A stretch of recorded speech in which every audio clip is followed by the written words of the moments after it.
ਸਤਿ ਸ਼੍ਰੀ ਅਕਾਲ ਜੀ। ਨਾਵਲ ਸੋਚ ਭਾਗ ਚੌਥਾ। ਅਗਲਾ ਸੀਨ।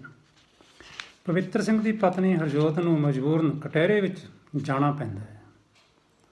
ਉਹ ਕਦੇ ਆਪਣੇ ਪਤੀ ਵੱਲ ਅਤੇ ਕਦੇ ਪੁੱਤਰ ਵਕੀਲ ਪ੍ਰੇਮ ਵੱਲ ਤਰਸ ਭਰੀਆਂ ਅੱਖਾਂ ਨਾਲ ਵੇਖਦੀ ਹੈ। ਉਸ ਨੂੰ ਆਪਣੇ ਕਹੇ ਸ਼ਬਦ ਬੜੇ ਮਹਿੰਗੇ, ਬੜੇ ਘਾਤਕ ਸਾਬਤ ਹੁੰਦੇ ਖੁਦ ਦਾ ਅੰਦਰ ਸਾੜਦੇ ਜਾਪ ਰਹੇ ਹਨ।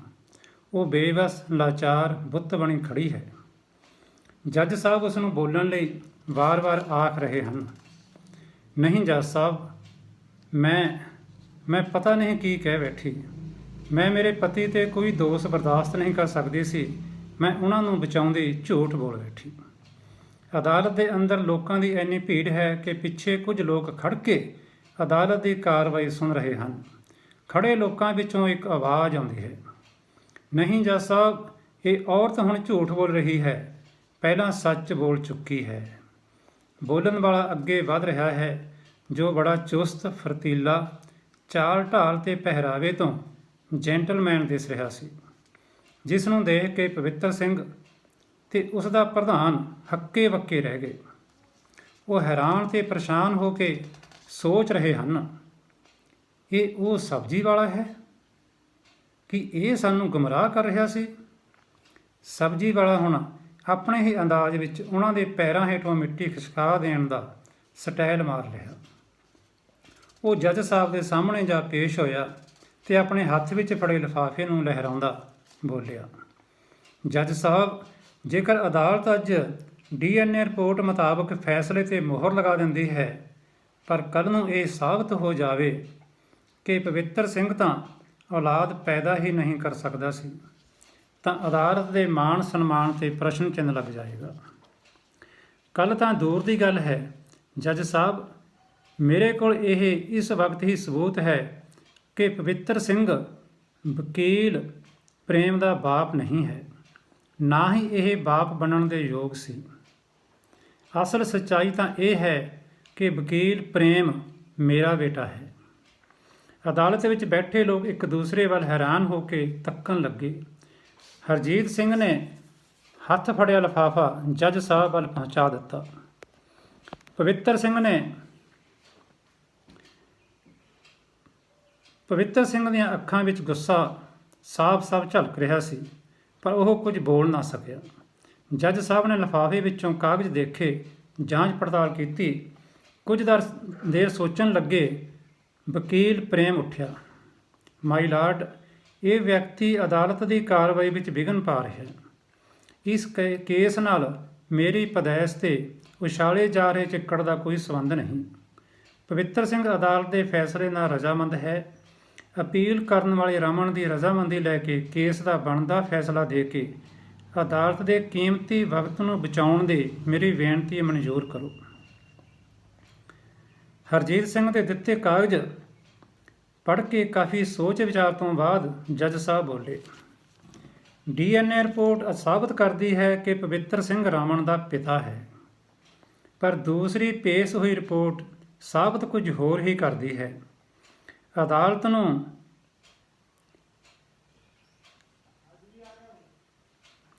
ਨੂੰ ਕਿਸੇ ਅੰਤਮ ਫੈਸਲੇ 'ਤੇ ਪੁੱਜਣ ਲਈ ਪਵਿੱਤਰ ਸਿੰਘ ਦੀ ਪਤਨੀ ਅਤੇ ਅਦਾਲਤ ਵਿੱਚ ਹਾਜ਼ਰ ਹੋਏ ਇਸ ਵਿਅਕਤੀ ਹਰਜੀਤ ਸਿੰਘ ਤੋਂ ਜਿੱਥੇ ਤੱਕ ਹੋ ਸਕੇ ਜਾਣਕਾਰੀ ਹਾਸਲ ਕਰਨਾ ਜ਼ਰੂਰੀ ਹੈ।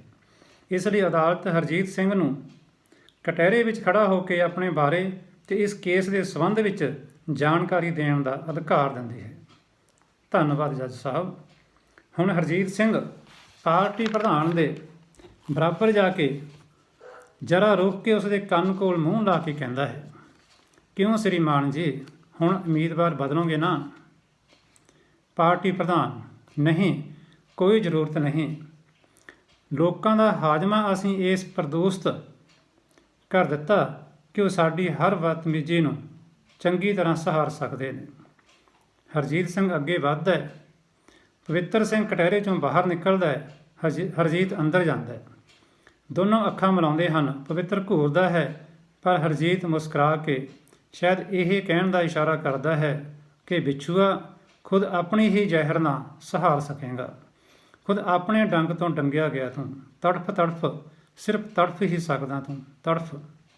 ਹਰਜੀਤ ਸਿੰਘ ਕਟਹਿਰੇ ਵਿੱਚ ਜਾ ਕੇ ਬੜੇ ਸਤਿਕਾਰ ਨਾਲ ਬੋਲਦਾ ਹੈ, ਸਤਿਕਾਰਯੋਗ ਜੱਜ ਸਾਹਿਬ, ਮੈਂ ਹਰਜੀਤ ਸਿੰਘ ਹਾਂ। ਹਰਜੀਤ ਸਿੰਘ ਘੁੰਮਣ ਘੇਰੀਆਂ, HS ਘੁੰਮਣ ਘੇਰੀਆਂ। ਘੁੰਮਣ ਘੇਰੀਆਂ ਸ਼ਬਦ ਸੁਣ ਕੇ ਸਭ ਹੱਸ ਪੈਂਦੇ ਹਨ। ਵਿਦੇਸ਼ਾਂ ਤੋਂ ਪੜ੍ਹ ਕੇ ਆਏ ਵਕੀਲ ਦੇ ਪੱਲੇ ਕੁਝ ਨਹੀਂ ਪੈ ਰਿਹਾ ਕਿ ਇਹ ਘੁੰਮਣ ਘੇਰੀਆਂ ਸ਼ਬਦ ਦੇ ਅਰਥ ਕੀ ਹਨ। ਉਹ ਹੱਥ ਘੁਮਾ ਕੇ ਕਹਿ ਰਿਹਾ ਹੈ, ਘੁੰਮਣ ਘੇਰੀਆਂ, ਘੁੰਮਣ ਘੇਰੀਆਂ ਨਹੀਂ ਵਕੀਲ ਸਾਹਿਬ, ਘੁੰਮਣ ਘੇਰੀਆਂ। ਜਦ ਸਮੁੰਦਰ ਵਿੱਚ ਤੂਫਾਨ ਉੱਠਦਾ ਹੈ ਤਾਂ ਇੱਕ ਬਿੰਦੂ ਦੇ ਦੁਆਲਿਓਂ ਘੁੰਮਦਾ ਪਾਣੀ ਦੂਰ ਤੱਕ ਸਮੁੰਦਰ ਵਿੱਚ ਅਜਿਹੀ ਗਤੀ ਪੈਦਾ ਕਰ ਦਿੰਦਾ ਹੈ ਕਿ ਉਸ ਪਾਣੀ ਦੇ ਘੇਰੇ ਵਿੱਚ ਆਈ ਹਰ ਵੱਡੀ ਤੋਂ ਵੱਡੀ ਤਾਕਤ ਵਾਲੀ ਚੀਜ਼ ਚੱਕਰ ਕੱਟਣ ਲੱਗ ਜਾਂਦੀ ਹੈ ਅਤੇ ਆਪਣੀ ਹੋਂਦ ਗਵਾ ਬਹਿੰਦੀ ਹੈ। ਕਦੇ ਕਦੇ ਕੁਦਰਤ ਹਵਾ ਵਿੱਚ ਅਜਿਹੀ ਸ਼ਕਤੀ ਪੈਦਾ ਕਰ ਦਿੰਦੀ ਹੈ ਕਿ ਸ਼ਾਂਤ ਬਣੇ ਹੋਏ ਮੌਸਮ ਵਿੱਚੋਂ ਅਚਾਨਕ ਤੂਫਾਨ ਉੱਠ ਜਾਂਦਾ ਹੈ ਅਤੇ ਹਵਾ ਦੇ ਉਸ ਵੇਗ ਵਿੱਚ ਦੁਨੀਆ, ਜੀਵ ਜੰਤੂ, ਜੰਗਲ ਦੇ ਜੰਗਲ ਘੁੰਮ ਜਾਂਦੇ ਨੇ। ਉਸੇ ਤਰ੍ਹਾਂ ਅੱਜ ਦੇ ਮਨੁੱਖ ਦੀ ਸੋਚ ਵੀ ਇੰਨੀ ਪ੍ਰਦੂਸ਼ਿਤ ਹੋ ਗਈ ਹੈ ਕਿ ਦੂਜਿਆਂ ਨੂੰ ਦੁੱਖ ਦੇਣ ਦੇ ਗਾਉਂਦਾ ਕਿਵੇਂ ਖੁਦ ਘੁੰਮਣ ਘੇਰੀਆਂ ਵਿੱਚ ਫਸ ਜਾਂਦਾ ਹੈ। ਉਹਨਾਂ ਘੁੰਮਣ ਘੇਰੀਆਂ ਦੇ ਇੱਕ ਇੱਕ ਚੱਕਰ ਅਤੇ ਇੱਕ ਇੱਕ ਘੇਰੇ ਨੂੰ ਸਿੱਧਾ ਕਰਨ ਲਈ ਮੈਂ ਆਪਣੇ ਨਾਮ ਨਾਲ ਘੁੰਮਣ ਘੇਰੀਆਂ ਲਿਖਦਾ ਹਾਂ। ਸਰਕਾਰੀ ਵਕੀਲ, ਉਹ ਸਰ ਜੀ, ਆਈ ਐਮ ਸੌਰੀ, ਮੈਂ ਵੀ ਹੁਣ ਸਮਝਿਆ, ਠੀਕ ਹੈ, ਤੁਸੀਂ ਵਿਦੇਸ਼ਾਂ ਤੋਂ ਛਪਦੇ ਕਾਲਮ ਵਾਲੇ ਰਾਈਟਰ HS ਘੁੰਮਣ ਘੇਰੀਆਂ ਹੋ। ਤੁਹਾਡੀ ਰਚਨਾ ਮੈਂ ਹੀ ਨਹੀਂ, ਹਰ ਕੋਈ ਅਖਬਾਰਾਂ ਵਿੱਚ ਪੜ੍ਹਦਾ ਹੈ, ਪਰ ਤੁਹਾਡੀ ਤਸਵੀਰ ਨਾਲ ਲੱਗੀ ਹੋਣ ਕਾਰਨ ਪਛਾਣ ਨਹੀਂ ਸਕੇ। ਇਸ ਅਦਾਲਤ ਵਿੱਚ ਵੀ ਤੁਹਾਡੇ ਬੜੇ ਪਾਠਕ ਬੈਠੇ ਹੋਣਗੇ, ਧੰਨਵਾਦ ਤੁਹਾਡਾ। ਪਰ ਪਲੀਜ਼ ਹੁਣ ਅਸਲ ਮੁੱਦੇ ਵੱਲ ਆਓ। ਜੱਜ ਸਾਹਿਬ ਦੇ ਕਹਿਣ 'ਤੇ ਹਰਜੀਤ ਵੱਲੋਂ ਪੇਸ਼ ਕੀਤੇ ਕਾਗਜ਼ਾਂ ਦੀਆਂ ਹੋਰ ਕਾਪੀਆਂ ਤਿਆਰ ਹੋ ਜਾਂਦੀਆਂ ਹਨ, ਜੋ ਦੋਵੇਂ ਵਕੀਲਾਂ ਤੱਕ ਪੁੱਜ ਜਾਂਦੀਆਂ ਹਨ। ਦੋਵੇਂ ਦੇਖ ਕੇ ਹੈਰਾਨ ਹੋ ਜਾਂਦੇ ਹਨ। ਵਕੀਲ ਪ੍ਰੇਮ ਮੱਥੇ 'ਤੇ ਹੱਥ ਰੱਖ ਬੈਠ ਜਾਂਦਾ ਹੈ। ਹਰਜੋਤ ਬੜਾ ਪਰੇਸ਼ਾਨ ਹੋ ਜਾਂਦੀ ਹੈ। ਹੁਣ ਹਰਜੀਤ ਸਿੰਘ ਜੱਜ ਸਾਹਿਬ ਨੂੰ ਸੰਬੋਧਨ ਕਰਦਾ ਹੈ, ਹਾਂ ਸ਼੍ਰੀਮਾਨ ਜੀ, ਵਕੀਲ ਪ੍ਰੇਮ ਮੇਰਾ ਬੇਟਾ ਹੈ। ਸਬੂਤ ਮੈਂ ਤੁਹਾਨੂੰ ਪੇਸ਼ ਕਰ ਚੁੱਕਿਆ ਹਾਂ। ਜਿਸ ਤਰ੍ਹਾਂ ਪਵਿੱਤਰ ਸਿੰਘ ਆਪਣੇ ਬੇਟੇ ਰਮਨ ਨੂੰ ਅਪਣਾਉਣਾ ਚਾਹੁੰਦਾ ਹੈ ਅਤੇ ਵਕੀਲ ਪ੍ਰੇਮ ਵੀ ਦਲੀਲ ਹੈ ਕਿ ਰਮਨ ਦੀ ਰਜ਼ਾਮੰਦੀ ਨਾਲ ਕੇਸ ਨਿਬੇੜਿਆ ਜਾਵੇ। ਮੈਂ ਵੀ ਚਾਹੁੰਦਾ ਹਾਂ ਕਿ ਮੇਰੇ ਬੇਟੇ ਪ੍ਰੇਮ ਦਾ ਬਾਪ ਹੋਣ ਦਾ ਅਧਿਕਾਰ ਮੈਨੂੰ ਵੀ ਦਿੱਤਾ ਜਾਵੇ। ਨਹੀਂ ਜੱਜ ਸਾਹਿਬ, ਨਹੀਂ, ਇਹ ਮੇਰਾ ਬੇਟਾ ਹੈ। ਹਰਜੀਤ ਗਲਤ ਸਬੂਤ ਦੇ ਕੇ ਮੇਰੇ ਬੇਟੇ ਨੂੰ ਮੈਥੋਂ ਖੋਹਣਾ ਚਾਹੁੰਦਾ ਹੈ। ਚੀਕਦੀ ਹੋਈ ਹਰਜੋਤ ਨੇ ਇਹ ਸ਼ਬਦ ਬੋਲੇ। ਹਰਜੀਤ, ਨਹੀਂ ਜੱਜ ਸਾਹਿਬ, ਇਹ ਮੇਰਾ ਬੇਟਾ ਹੈ। ਹਰਜੋਤ, ਮੇਰਾ ਬੇਟਾ ਹੈ। ਹਰਜੀਤ, ਮੇਰਾ ਬੇਟਾ ਹੈ। ਹਰਜੋਤ ਫਿਰ ਬੋਲਦੀ ਹੈ, ਇਹ ਮੇਰਾ ਬੇਟਾ ਹੈ। ਸਰਕਾਰੀ ਵਕੀਲ, ਮੰਨਦਾ ਹਾਂ ਹਰਜੋਤ ਜੀ ਕਿ ਵਕੀਲ ਪ੍ਰੇਮ ਤੇਰਾ ਬੇਟਾ ਹੈ, ਪਰ ਕੋਈ ਇਕੱਲੀ ਮਾਂ ਤਾਂ ਬੇਟਾ ਨਹੀਂ ਨਾ ਪੈਦਾ ਕਰ ਸਕਦੀ। ਸਬੂਤ ਇਹ ਦੱਸਦੇ ਹਨ ਕਿ ਪ੍ਰੇਮ ਦਾ ਪਿਤਾ ਹਰਜੀਤ ਹੈ। ਵਕੀਲ ਪ੍ਰੇਮ ਦਾ ਪਿਤਾ ਹਰਜੀਤ ਹੈ। ਹਰਜੀਤ ਸਿੰਘ ਹੀ ਪ੍ਰੇਮ ਦਾ ਪਿਤਾ ਹੈ। ਨਹੀਂ, ਇਹਦਾ ਪਿਤਾ ਹਰਜੀਤ ਨਹੀਂ, ਨਹੀਂ, ਹਰਜੀਤ ਹੀ ਹੈ। ਉਹ ਫਿਰ ਕਹਿੰਦੀ ਹੈ ਘਬਰਾ ਕੇ ਕਿ ਨਹੀਂ, ਇਹਦਾ ਪਿਤਾ ਹਰਜੀਤ ਨਹੀਂ। ਅਤੇ ਵਕੀਲ ਜ਼ੋਰ ਦੇ ਕੇ ਕਹਿ ਰਿਹਾ ਕਿ ਇਹਦਾ ਪਿਤਾ ਹਰਜੀਤ ਸਿੰਘ ਹੈ। ਹਰਜੋਤ ਕੌਰ ਘਬਰਾ ਜਾਂਦੀ ਹੈ। ਉਹ ਕਹਿੰਦੀ ਹੈ, ਨਹੀਂ ਨਹੀਂ, ਮੇਰੇ ਬੇਟੇ ਪ੍ਰੇਮ ਦਾ ਬਾਪ ਹਰਜੀਤ ਨਹੀਂ, ਉਸ ਦਾ ਬਾਪ ਮੇਰਾ ਰਸੋਈਆ ਰਾਜੂ ਹੈ। ਅਦਾਲਤ ਵਿੱਚ ਰਾਜੂ ਰਸੋਈਆ ਸ਼ਬਦ ਐਟਮ ਬੰਬ ਦੇ ਫਟਣ ਵਾਂਗ ਧਮਾਕਾ ਕਰਦਾ ਹੈ। ਹਰਜੋਤ ਚੀਕਦੀ ਹੱਫ ਜਾਂਦੀ ਹੈ। ਵਕੀਲ ਪ੍ਰੇਮ ਹੈਰਾਨ ਹੋਇਆ ਉਸ ਨੂੰ ਸਹਾਰਾ ਦਿੰਦਾ ਹੈ। ਮੇਰੇ ਬੇਟੇ ਪ੍ਰੇਮ ਬਿਲਕੁਲ ਖਾਮੋਸ਼ੀ ਦੇ ਸ਼ਾਂਤ ਮਾਹੌਲ ਦੀ ਤਰ੍ਹਾਂ ਸਮੁੰਦਰ 'ਚੋਂ ਉੱਠੇ ਇੱਕਦਮ ਤੂਫਾਨ ਦੀ ਤਰ੍ਹਾਂ ਸ਼ੋਰ ਸ਼ਰਾਬਾ ਅਦਾਲਤ ਦੇ ਵਿੱਚ ਮੱਚ ਜਾਂਦਾ ਹੈ। ਤਰ੍ਹਾਂ ਦੀਆਂ ਆਵਾਜ਼ਾਂ ਉੱਠਦੀਆਂ ਹਨ। ਇੰਨਾ ਘਟੀਆ ਪਰਿਵਾਰ, MP ਦੀ ਚੋਣ ਲੜਨ ਜਾ ਰਿਹਾ ਪਵਿੱਤਰ ਚਰਿੱਤਰਹੀਨ, ਉਸ ਦੀ ਪਤਨੀ ਆਪਣੇ ਆਪ 'ਤੇ ਕੀ ਦੋਸ਼ ਲਾ ਰਹੀ ਹੈ, ਉਸ ਦਾ ਬੇਟਾ ਨਾਜਾਇਜ਼ ਔਲਾਦ ਹੈ। ਤਰ੍ਹਾਂ ਦੀਆਂ ਗੱਲਾਂ ਅਦਾਲਤ ਦੇ ਵਿੱਚ ਉੱਠਦੀਆਂ ਹਨ। ਤਾਂ ਪਵਿੱਤਰ ਸਿੰਘ ਬੋਲਦਾ, ਨਹੀਂ ਜੱਜ ਸਾਹਿਬ, ਮੇਰੀ ਪਤਨੀ ਪਾਗਲ ਹੋ ਗਈ ਹੈ। ਉਸ ਦੇ ਪਾਗਲਪਣ ਦਾ ਫਾਇਦਾ ਇਹ ਸਿਰ ਫਿਰਿਆ ਇਨਸਾਨ ਉਠਾ ਕੇ ਮੇਰੇ ਪਰਿਵਾਰ 'ਤੇ ਚਿੱਕੜ ਛਾਲ ਕੇ ਮੇਰੇ ਬਣਦੇ ਕੈਰੀਅਰ ਤੋਂ ਛੱਡਦਾ ਹੋਇਆ ਊਲ ਜਲੂਲ ਸਾਜ਼ਸਾਂ ਰਚ ਰਿਹਾ। ਜੱਜ ਸਾਹਿਬ, ਇਹ ਮੇਰੀ ਪਤਨੀ ਦੇ ਮਾਮੇ ਦੀ ਕੁੜੀ ਦਾ ਘਰ ਵਾਲਾ ਹੈ, ਮਤਲਬ ਕਿ ਮੇਰਾ ਸਾਡੂ ਹੈ। ਇਸ ਦਾ ਸਭ ਕੁਝ ਬਰਬਾਦ ਹੋ ਗਿਆ। ਇਸ ਨੇ ਨਹਿਰ ਵਿੱਚ ਛਾਲ ਮਾਰ ਲਈ ਸੀ। ਹੁਣ ਪਤਾ ਨਹੀਂ ਇਹ ਕਿਵੇਂ ਬਚ ਕੇ ਵਿਦੇਸ਼ਾਂ ਵਿੱਚ ਚਲਾ ਗਿਆ। ਇਹ ਮੇਰਾ ਸਾਡੂ ਹੈ। ਮੇਰੀ ਪਤਨੀ ਮਰ ਗਈ। ਇਸ ਦੀ ਪਤਨੀ ਮਰ ਗਈ ਸੀ। ਕਾਰੋਬਾਰ ਇਹਦਾ ਖਤਮ ਹੋ ਗਿਆ ਸੀ। ਔਲਾਦ ਮਰ ਗਈ। ਇਹ ਸਦਮੇ ਵਿੱਚ, ਪਾਗਲਪਣ ਵਿੱਚ ਮੇਰੇ ਨਾਲ ਈਰਖਾ ਕਰਕੇ ਮੈਨੂੰ ਵੀ ਬਰਬਾਦ ਕਰਨ ਦੀਆਂ ਧਮਕੀਆਂ ਦਿੰਦਾ ਰਹਿੰਦਾ ਸੀ। ਮੈਂ ਇਸ ਦੀ ਦਿਮਾਗੀ ਹਾਲਤ ਤੇ ਬਰਬਾਦੀ 'ਤੇ ਤਰਸ ਕਰਦਾ ਰਿਹਾ, ਪਰ ਅੱਜ ਇਹ ਕਿਸ ਹੱਦ ਤੱਕ ਪਹੁੰਚ ਗਿਆ। ਇਸ ਦੀਆਂ ਇਹੋ ਜਿਹੀਆਂ ਹਾਲਤਾਂ ਦਾ ਮੇਰੀ ਪਤਨੀ ਦੇ ਦਿਲ ਦਿਮਾਗ 'ਤੇ ਗਹਿਰਾ ਅਸਰ ਪੈਂਦਾ ਹੈ ਅਤੇ ਉਹ ਆਪਣੀ ਸ਼ੁੱਧ ਬੁੱਧ ਭੁੱਲ ਕੇ ਕੁਝ ਵੀ ਕਹਿ ਬੋਲਦੀ ਹੈ। ਅੱਜ ਵੀ ਉਸ ਦੀ ਇਹੋ ਜਿਹੀ ਹਾਲਤ ਦਾ ਇਹ ਘਟੀਆ ਇਨਸਾਨ ਜ਼ਿੰਮੇਵਾਰ ਹੈ। ਔਰਤ 'ਤੇ ਚਿੱਕੜ ਉਛਾਲਣ ਵਾਲਾ ਇਹ ਇਨਸਾਨ ਹੋ ਹੀ ਨਹੀਂ ਸਕਦਾ। ਜ਼ਰੂਰ ਇਨਸਾਨ ਦੀ ਸ਼ਕਲ ਵਿੱਚ ਇਹ ਸ਼ੈਤਾਨ ਹੈ। ਨਹੀਂ ਜੱਜ ਸਾਹਿਬ, ਮੈਂ ਹਰਜੋਤ ਨੂੰ ਇਹ ਕੁਝ ਕਹਿਣ ਲਈ ਮਜਬੂਰ ਨਹੀਂ ਕੀਤਾ। ਉਹ ਆਪਣੇ ਆਪ ਮੇਰੀ ਪੂਰੀ ਗੱਲ ਸੁਣੇ ਬਿਨਾਂ ਹੀ ਪਤਾ ਨਹੀਂ ਕਿਉਂ ਆਪਣੇ ਆਪ 'ਤੇ ਚਿੱਕੜ ਛੁੱਟੀ ਜਾ ਰਹੀ ਹੈ। ਨਾ ਹੀ ਮੈਂ ਅਦਾਲਤ ਨੂੰ ਇਹ ਕਿਹਾ ਹੈ ਕਿ ਪ੍ਰੇਮ ਮੇਰੇ ਤੇ ਹਰਜੋਤ ਦੇ ਨਜਾਇਜ਼ ਸੰਬੰਧਾਂ ਦੀ ਨਜਾਇਜ਼ ਔਲਾਦ ਹੈ। ਮੈਂ ਸਿਰਫ ਇਹ ਕਿਹਾ ਸੀ ਕਿ ਪ੍ਰੇਮ ਮੇਰਾ ਬੇਟਾ ਹੈ। ਮੇਰੀ ਗੱਲ ਨੂੰ ਪੂਰਾ ਸੁਣਿਆ ਹੀ ਨਹੀਂ ਗਿਆ। ਪ੍ਰੇਮ ਨਜਾਇਜ਼ ਨਹੀਂ, ਜਾਇਜ਼ ਔਲਾਦ ਹੈ। ਇਹ ਮੇਰਾ ਤੇ ਮੇਰੀ ਪਤਨੀ ਹਰਨੂਰ ਦਾ ਬੇਟਾ ਹੈ। ਹਰਜੋਤ ਪ੍ਰੇਮ ਦੀ ਮਾਂ ਹੀ ਨਹੀਂ। ਅਦਾਲਤ ਵਿੱਚ ਇੱਕ ਹੋਰ ਧਮਾਕਾ। ਸਭ ਹੈਰਾਨ। ਹਰਜੋਤ, ਪਵਿੱਤਰ ਸਿੰਘ, ਪ੍ਰੇਮ ਵਕੀਲ ਸਮੇਤ ਸਭ ਹਰਜੀਤ ਸਿੰਘ ਦੇ ਮੂੰਹ ਵੱਲ ਮੂੰਹ ਅੱਡ ਕੇ ਹੈਰਾਨ ਹੋਏ ਦੇਖ ਰਹੇ ਹਨ ਕਿ ਇਹ ਕੀ ਕਹਿ ਰਿਹਾ ਹੈ। ਹਰਜੀਤ ਨੇ ਸਭ ਨੂੰ ਹੈਰਾਨ ਹੁੰਦੇ ਦੇਖ ਜੱਜ ਸਾਹਿਬ ਵੱਲ ਮੂੰਹ ਕਰਕੇ ਫਿਰ ਕਿਹਾ, ਹਾਂ ਸ੍ਰੀਮਾਨ ਜੀ, ਪ੍ਰੇਮ ਦੀ ਮਾਂ ਹਰਜੋਤ ਨਹੀਂ, ਮੇਰੀ ਪਤਨੀ ਹਰਨੂਰ ਹੈ। ਮੇਰੀ ਪਤਨੀ ਨੇ ਜਨਮ ਦਿੱਤਾ ਪ੍ਰੇਮ ਮੇਰੇ ਬੇਟੇ ਨੂੰ। ਪਵਿੱਤਰ, ਨਹੀਂ ਜੱਜ ਸਾਹਿਬ, ਹਰਜੀਤ ਦੀ ਪਤਨੀ ਹਰਨੂਰ ਨੇ ਪ੍ਰੇਮ ਨੂੰ ਨਹੀਂ, ਇੱਕ ਲੜਕੀ ਨੂੰ ਜਨਮ ਦਿੱਤਾ ਸੀ। ਹਰਜੋਤ ਵੀ ਬੋਲਦੀ ਹੈ, ਹਾਂ ਜੱਜ ਸਾਹਿਬ, ਮੇਰੇ ਪਤੀ ਠੀਕ ਕਹਿ ਰਹੇ ਹਨ। ਮੇਰੀ ਭੈਣ ਹਰਨੂਰ ਨੇ ਲੜਕੀ ਨੂੰ ਜਨਮ ਦਿੱਤਾ ਸੀ ਜੋ ਜਨਮ ਲੈਣ ਸਾਰ ਹੀ ਮਰ ਗਈ ਸੀ। ਹਰਜੀਤ ਫਿਰ ਬੋਲਦਾ ਹੈ, ਨਹੀਂ ਜੱਜ ਸਾਹਿਬ, ਉਹ ਲੜਕੀ ਜਿਸ ਦੀ ਇਹ ਗੱਲ ਕਰ ਰਹੇ ਹਨ ਜਨਮ ਲੈਣ ਤੋਂ ਬਾਅਦ ਨਹੀਂ, ਜਨਮ ਲੈਣ ਤੋਂ ਪਹਿਲਾਂ ਹੀ ਮਰੀ ਸੀ। ਤਾਂ ਉਸ ਨੂੰ ਜਨਮ ਵੀ ਮੇਰੀ ਪਤਨੀ ਨੇ ਨਹੀਂ, ਸਗੋਂ ਪਵਿੱਤਰ ਦੀ ਪਤਨੀ ਹਰਜੋਤ ਨੇ ਦਿੱਤਾ ਸੀ। ਪਵਿੱਤਰ ਤੇ ਜਸ ਹਰਜੋਤ ਫਿਰ ਬੋਲਦੇ ਹਨ, ਜੱਜ ਸਾਹਿਬ, ਉਹ ਲੜਕੀ ਜਨਮ ਤੋਂ ਬਾਅਦ ਵਿੱਚ ਮਰੀ ਸੀ। ਨਹੀਂ ਜੱਜ ਸਾਹਿਬ, ਉਸਨੇ ਮਰੀ ਹੋਈ ਨੇ ਹੀ ਜਨਮ ਲਿਆ ਸੀ ਅਤੇ ਹਰਜੋਤ ਨੇ ਉਸ ਨੂੰ ਜਨਮ ਦਿੱਤਾ ਸੀ। ਮੇਰੀ ਪਤਨੀ ਨੂਰ ਨੇ ਮੁੰਡੇ ਨੂੰ ਜਨਮ ਦਿੱਤਾ ਸੀ। ਉਹ ਮਰੀ ਹੋਈ ਲੜਕੀ ਇਹਨਾਂ ਦੀ ਔਲਾਦ ਸੀ। ਤਾਂ ਪਵਿੱਤਰ ਘਬਰਾ ਜਾਂਦਾ ਹੈ। ਉਹ ਘਬਰਾਹਟ ਦੇ ਵਿੱਚ ਕੁਝ ਹੋਰ ਹੀ ਬੋਲ ਪੈਂਦਾ ਹੈ, ਨਹੀਂ ਜੱਜ ਸਾਹਿਬ, ਉਹ ਲੜਕੀ ਸਾਡੀ ਔਲਾਦ ਨਹੀਂ ਸੀ। ਹਰਜੀਤ ਸਿੰਘ ਕਹਿੰਦਾ, ਨਹੀਂ, ਉਹ ਇਹਨਾਂ ਦੀ ਔਲਾਦ ਸੀ। ਇਸ ਕਹਾ ਸੁਣੀ ਦੇ ਵਿੱਚ ਪਵਿੱਤਰ ਸਿੰਘ ਦੇ ਮੂੰਹੋਂ ਸੱਚਾਈ ਨਿਕਲ ਜਾਂਦੀ ਹੈ। ਉਹ ਇਹਨਾਂ ਦੀ ਔਲਾਦ ਸੀ।